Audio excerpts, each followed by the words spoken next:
चुनाव में दलित vote bank को लेकर बसपा चौकन्नी। कहा जा रहा है कि वोट बैंक कांग्रेस की तरफ जाते हुए देख बसपा चौकन्नी हो गई है।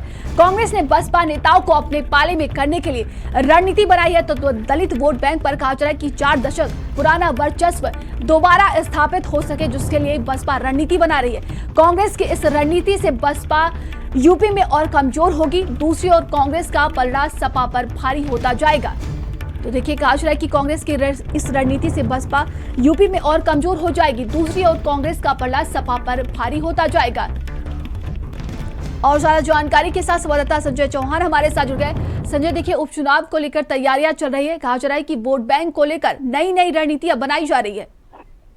बिल्कुल, उपचुनाव के साथ साथ कांग्रेस जो है पूरी तरीके से 27 की पटकथा भी लिख रही है। यही वजह है कि अपने बेस वोट बैंक को कैसे काबू किया जाए और कैसे उसे वापस पाया जाए, उसको लेकर के कांग्रेस की जो रणनीति है वो लगातार उस पर काम किया जा रहा है। और ग्राउंड पर सबसे बड़ी बात यह है कि ग्राउंड पर राहुल गांधी के निर्देश पर काम किया जा रहा है। आपने देखा कि राहुल गांधी लगातार यूपी के दौरे पर आते हैं तो कहीं ना कहीं पिछड़े और दलितों के बीच में, चाहे अमेठी सुल्तानपुर से लौटते समय उस मोची की दुकान की बात करें या फिर जिस तरीके से रायबरेली बरेली में संसदीय क्षेत्र में पहुंचे थे और एक फांसी बिरादरी के युवक की हत्या, अर्जुन की हत्या हुई थी, उसके परिवार के पास जाने की बात हो, ये कांग्रेस की यही जो कहीं न कहीं रणनीति है कि दलित वोट बैंक को फिर से वापस पाया जाए। इसको लेकर के बसपा प्रमुख सचेत है। यही वजह है कि उन्होंने अपने नेताओं को निर्देश दिया है कि गांव में पंचायतें लगा करके बेस वोट बैंक को फिर से सहेजा जाए, जिससे कि बसपा को मजबूत किया जाए। और साथ ही साथ बसपा ने एक और रणनीति अपनाई है कि अब कांसीराम का जो नारा था सर्वजन हिताय का, उसके तहत चला जाए कि सर्व समाज को भी जोड़ा जाए, बेस वोट बैंक के साथ सब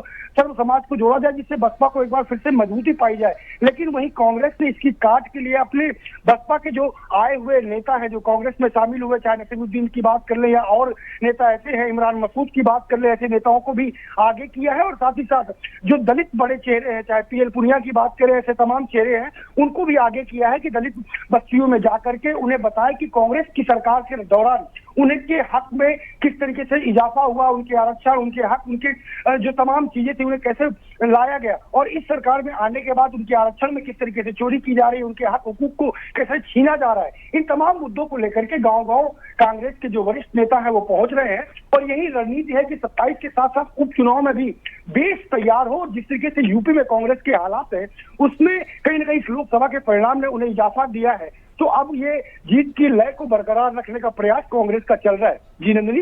जी बिल्कुल, यानी कि कहा जा सकता है कि दलित वोट बैंक को अपनी तरफ खींचने के लिए जो तमाम पार्टियां हैं अपनी हर कोशिश कर रही हैं, लेकिन बीएसपी अगर उस तरीके से जो रणनीति बना रही है, अगर वो काम कर जाता है तो पार्टी के भविष्य के लिए भी अच्छा हो सकता है। बिल्कुल, बीएसपी लगातार अपने बेस वोट बैंक को सहेजने का प्रयास कर रही है। समाजवादी पार्टी पहले ही पीडीए के जरिए लगातार आगे बढ़ रही है। उसकी पीडीए के नारे का जो फार्मूला काम किया है और लोकसभा में जिस तरीके से नेताजी ने पार्टी खड़ी की थी, उसके बाद से लगातार जीत तो हुई, लेकिन इतनी संख्या में इतने मेंबर्स जो लोकसभा के आए हैं वो शायद नहीं आए थे।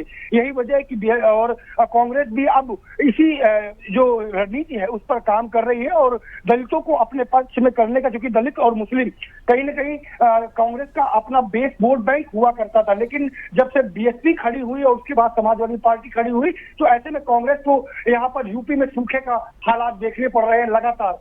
हालांकि 6 मेंबर जीतकर जरूर समाजवादी पार्टी के गठबंधन के साथ आए हैं, लेकिन उसे आगे कैसे बढ़ाया जाए उसको लेकर के पूरी तरीके से तैयारी चल रही है और ये बूथ लेवल पर मैनेजमेंट उनका चल रहा है। कर्नाटक में जो रणनीति राहुल गांधी ने अपनाई थी उसी रणनीति को बूथ लेवल तक पहुंचाने का प्रयास अब यूपी कांग्रेस को जिम्मेदारी सौंपी गई है और वही फार्मूला, कर्नाटक का फार्मूला यूपी में राहुल गांधी ने अंदर खाने लॉन्च किया है। यही वजह है कि बूथ तमाम जानकारी के लिए बहुत बहुत धन्यवाद आपका। और